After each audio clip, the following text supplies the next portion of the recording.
Salut à tous et j'espère que vous allez bien. Alors aujourd'hui, petite vidéo pour un retour sur le LCG et essayer de donner un peu plus d'explications sur ce véhicule que j'ai préparé.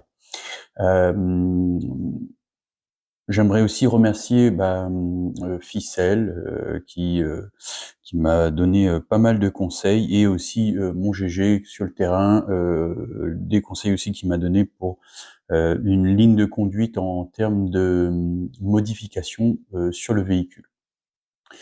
Donc ce qu'on va faire, je vais vous présenter toutes les modifications qui ont été faites et essayer de répondre en même temps aux différentes questions qu'on m'avait posées sur les différents éléments, du véhicule du mieux que je peux.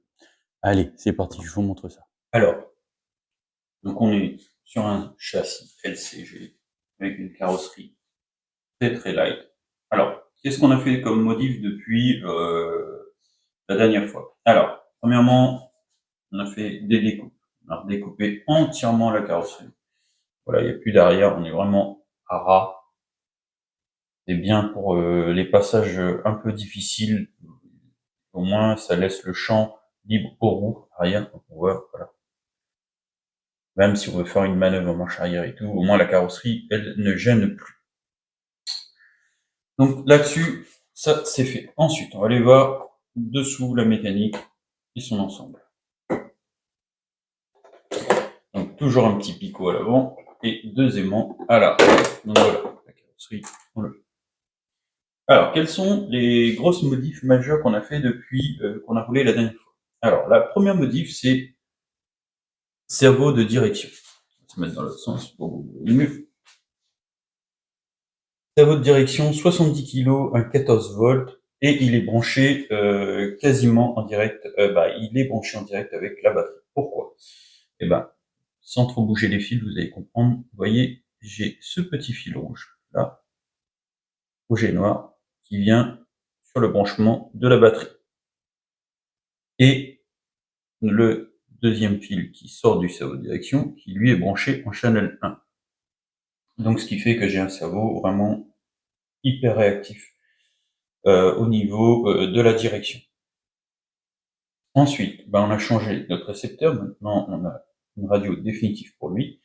Même s'il y a beaucoup de channels dessus, on n'a pas forcément l'utilité de tous les channels, c'est pas grave. C'est que cette radio, en termes de réglage et en termes de tarifs, moi, elle me convenait parfaitement pour ce projet. On est toujours avec notre fusion, notre petite boîte axiale, type axial, en métal, entièrement assemblée par moi-même, avec tout ce que j'avais en stock. Pour l'instant, elle fait le job, je n'en demande pas plus. Les transmissions avant et arrière, toujours en métal. Sur l'arrière, du coup, au niveau des amortisseurs avant et arrière, on les a entièrement droppés, c'est-à-dire qu'on a enlevé un ressort à l'intérieur. Normalement, vous avez un grand et un petit ressort, ou un petit ressort en bas et un grand en fonction du résultat que vous voulez obtenir. Là, les ressorts, il y en a plus qu'un.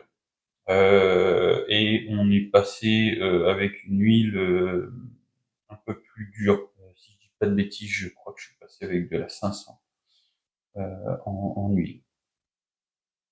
Donc voilà. L'élastique. Alors pourquoi l'élastique? On m'a demandé aussi pourquoi j'ai mis un élastique. En fait, l'élastique, si vous voyez, il maintient ces deux liens-là. Ça permet lorsque, pour moi, c'est ce que ça donne comme résultat. Lorsque vous allez être en dévers ou sur le côté, ça va empêcher que le véhicule se détende beaucoup trop rapidement. Il va pas réagir tout de suite pour basculer, ça va vraiment prendre son temps. Voilà. Et le si peu qui se détend, on voit qu'il n'y a pas grand chose. Donc, moins de risque que le véhicule, une fois qu'il est en dévers, il parte d'un coup. Ça le retient, ça vous donne le temps de faire votre trajectoire, et en même temps, ça le maintient au plus près du sol. Donc voilà. Donc à l'avant, pareil. Passer en drop, vous voyez, il n'y a quasiment pas de débattement. Et pourtant, quand on veut croiser, il va quand même réagir et il va quand même recroiser. Un souci, dès qu'on soulève, hop, il y a une détente. Ensuite, autre petite modification, mais pas des moindres. Donc avant, le cerveau de direction était directement fixé sur le châssis. Là, on a viré le support châssis Et on est passé au support directement sur le pont avant. Donc ça donne notre barre de direction maintenant. Elle est toute droite, pareil. Au palonnier, et ça, c'est pas négligeable du tout. Voilà les modifications que j'ai faites là-dessus. Les jantes. Voilà. Les jantes, on les a changées. Je vous mettrai des photos pour que vous puissiez mieux comprendre. On est passé sur des jantes en plastique, beaucoup moins lourdes. Celles en métal, elles étaient beaucoup trop lourdes. Donc là, pour l'instant, je pense que c'est meilleur compromis parce que j'ai déjà des laitons, les ponts avant. Donc ça mettait déjà du poids juste sur le pont pour le maintien. Je pense que c'était largement suffisant et rajouter les roues, c'était pas forcément nécessaire. Donc du coup, on est passé comme ça. Ensuite, la modif qui a été faite en dessous et qu'il va falloir quand même retravailler dessus parce que c'est pas forcément évident, c'est au niveau des liens. Vu qu'on a le support cerveau maintenant sur le pont avant, les liens, il en faut deux. Problématique ici, ça touche au niveau du moteur.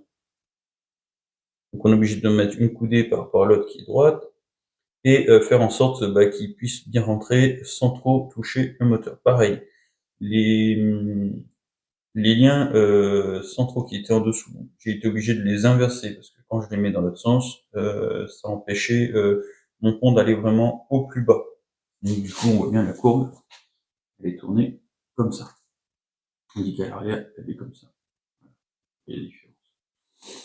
Le réglage, il est un peu juste. Donc j'avoue, c'est vrai que là, on a un bel écart ici.